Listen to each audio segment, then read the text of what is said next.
हिमालय के जंगल में टुनटुनी नाम की एक गरीब चिड़िया अपनी बेटी सुनहरी चिड़िया के साथ रहती थी। टुनटुनी चिड़िया का एक पतंग का दुकान था जिस पर वह पतंग बेचा करती थी। पतंग ले लो पतंग, अच्छे अच्छे पतंग ले लो। टुनटुनी चिड़िया जो बहुत किस्म किस्म का पतंग बेचा करती थी, लेकिन कोई भी पक्षी टुनटुनी चिड़िया के दुकान पर पतंग खरीदने नहीं आता था, क्योंकि बगल में ही एक दुष्ट कालू कौवा पतंग भी बेचा करता था। इसी वजह से लोग टुनटुनी चिड़िया के दुकान पर पतंग खरीदने नहीं आते थे। माँ, सुबह से दोपहर हो गया, अपना एक भी पतंग नहीं बिका। माँ, मुझे बहुत जोरों की भूख लगी है। सुनहरी, तू देख रही है ना, सुबह से दोपहर हो गई, एक भी अपना पतंग नहीं बिका। मेरे पास तो एक भी पैसे भी नहीं है कि मैं तुम्हें कुछ खाने को दे सकूं। माँ, मुझे कुछ नहीं जानना, मुझे बहुत जोरों की भूख लगी है। मेरी भूख बढ़ती ही जा रही है। तुम यहीं रुको सुनहरी, मैं अभी किसी पक्षी से उधार खाना मांग कर लाती हूँ। इतना बात कहकर टुनटुनी चिड़िया उड़ते उड़ते जंगल में खाना मांगने चली जाती है। तभी उसे एक बंटी कबूतर का घर दिखाई देता है। क्या बात है चिड़िया, तुम यहाँ क्यों आई हो? बंटी कबूतर जी, मेरी बेटी सुबह से भूखी है, वह अन्न का एक भी दाना नहीं खाई है। मेरा पतंग का दुकान पर एक भी बिक्री नहीं हुआ है, मैं उसे कुछ खिला सकूं। तुम चिंता ना करो चिड़िया, अभी मैं तुम्हें कुछ खाने के लिए देता हूँ। फिर बंटी कबूतर टुनटुनी चिड़िया को एक सेव का फल देता है और बंटी कबूतर टुनटुनी चिड़िया से बोलता है, टुनटुनी, ये लो सेव का फल, इसे ले जाओ और अपनी बेटी को खिला देना। टुनटुनी चिड़िया फिर उस सेव को लेकर अपने घर आती है और अपनी बेटी को खाने के लिए दे देती है। तभी उसी वक्त एक बबली कबूतरी नाम की एक चिड़िया आती है टुनटुनी चिड़िया के दुकान पर। अरे ओ टुनटुनी चिड़िया, तुम यह पतंग कितने रुपए बेच रही हो? बबली कबूतरी जी, यह पतंग 5 का 1 है और 10 का 2 है। टुनटुनी, तुम मुझे एक पतंग दे दो। फिर टुनटुनी चिड़िया बबली कबूतरी को 5 वाला एक पतंग दे देती है। बबली कबूतरी उसे पैसे देकर वहां से चली जाती है। शाम को जब टुनटुनी चिड़िया अपने घर आती है तो उसकी बेटी अपनी माँ टुनटुनी चिड़िया से बोलती है, माँ, घर में सारा राशन खत्म हो गया है, हम लोग खाएंगे क्या? बेटी सुनहरी, तुम पानी पीकर आज सो जाओ, मैं कल का राशन किसी न किसी तरह से इंतजाम कर दूंगी। सुनहरी चिड़िया फिर अपनी माँ की बात सुनकर वह पानी पीकर सो जाती है। अगली सुबह टुनटुनी चिड़िया अपने दुकान पर जाने ही वाली थी तो अपने घर में अपनी माता रानी का फोटो देखकर उनसे बोलती है, माता रानी, कुछ कृपया करिए, हमारे घर में सारा राशन खत्म हो गया है, अब हम लोग क्या खाएंगे?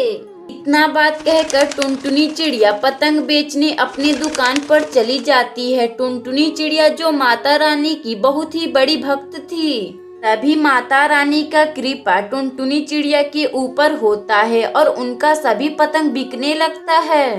टुनटुनी, मुझे भी एक पतंग दो। टुनटुनी, अरे ओ टुनटुनी, मुझे भी एक 10 वाला पतंग देना। फिर बंटी कबूतर टुनटुनी चिड़िया की दुकान से पतंग लेकर उसका पैसा देकर वहां से चला जाता है।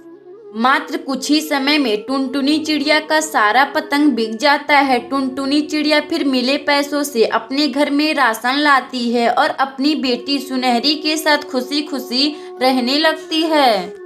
अगर आपको यह कहानी अच्छी लगे तो वीडियो को लाइक करें और चैनल को सब्सक्राइब करें और बेल आइकन को दबाना ना भूलें। हमें कमेंट बॉक्स में बताएं कि आपको हमारी कहानी कैसी लगी।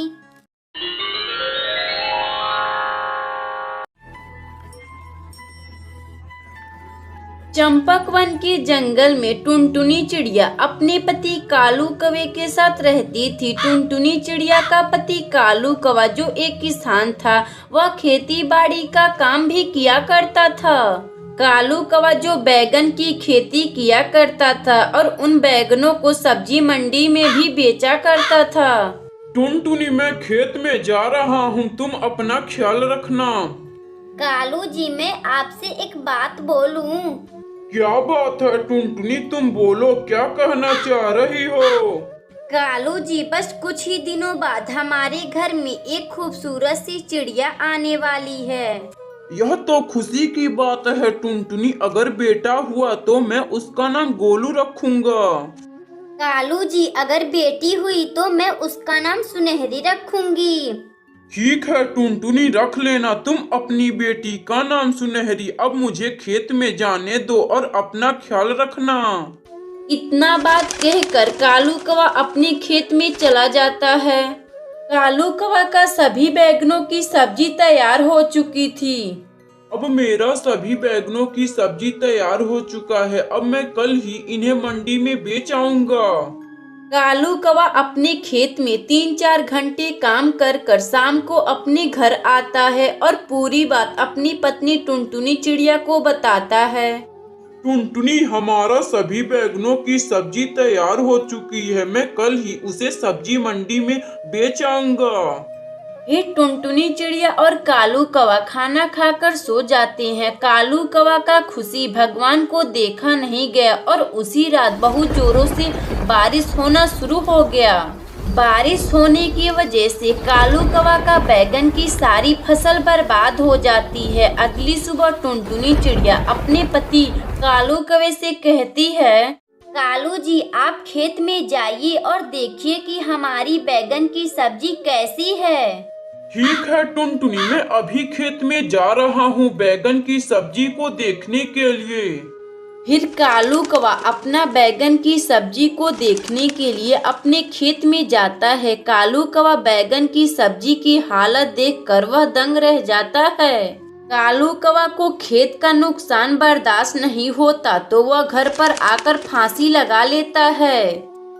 कालू कौवा को फांसी लगाने के बाद टुनटुनी चिड़िया अकेली हो जाती है। आप यह क्या कर लिए जी? आप क्यों फांसी लगा लिए?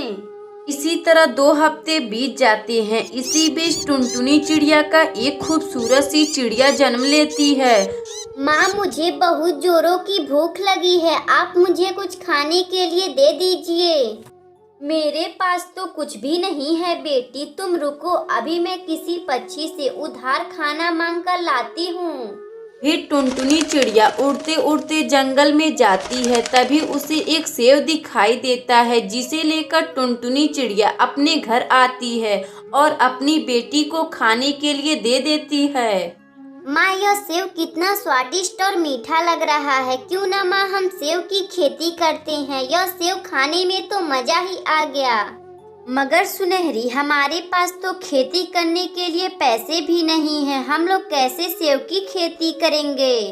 माँ, आप क्यों ना किसी पक्षी से कर्जा ले लेती हैं, अगर हमारा सेव की खेती अच्छा होगा तो हम उन्हें कर्जा लौटा देंगे। फिर टुनटुनी चिड़िया बंटी कबूतर के पास जाती है और कुछ पैसे उधार मांग कर लाती है और अपना सेव की खेती कर कर खुशी खुशी रहने लगती है। अगर आपको यह कहानी अच्छी लगे तो वीडियो को लाइक करें और चैनल को सब्सक्राइब करें और बेल आइकन को दबाना ना भूलें। हमें कमेंट बॉक्स में बताएं कि आपको यह कहानी हमारी कैसी लगी।